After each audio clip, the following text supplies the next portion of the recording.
पंतप्रधान मोदींनी ANI वृत्तसंस्थेला दिलेल्या मुलाखतीत इलेक्टोरल बॉन्ड्सचं समर्थन केलं। यावरून विरोधकांनी पंतप्रधान मोदींवर जोरदार हल्लाबोल केला। निवडणूक रोखे हा खूप मोठा घोटाळा आहे आणि पंतप्रधान भ्रष्टाचाराचं समर्थन करतायत अशी टीका संजय राऊतांनी केली। तर संधी मिळाल्यास पंतप्रधान मोदींची मुलाखत घेईन असंही राऊत म्हणाले। शिंदे गटाचे आमदार संजय शिरसाट यांनी राऊतांवर मात्र जोरदार पलटवार केली।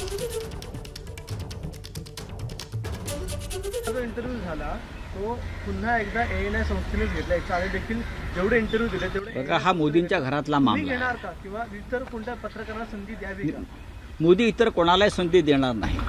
तुम्ही घेणार का इंटरव्ह्यू? हो, नक्की घेणं का नाही घेणार, पण मोदी हे एक भयग्रस्त नेतृत्व आहे। मोदींना अडचणीचे प्रश्नाची उत्तरं देता येत नाही।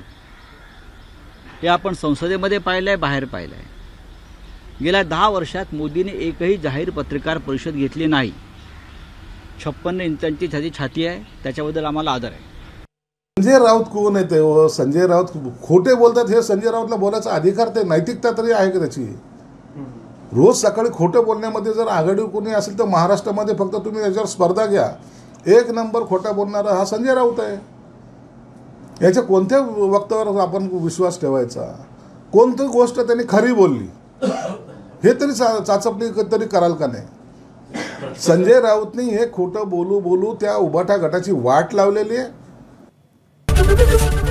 ABP माझा, उघडा डोळे बघा नीट।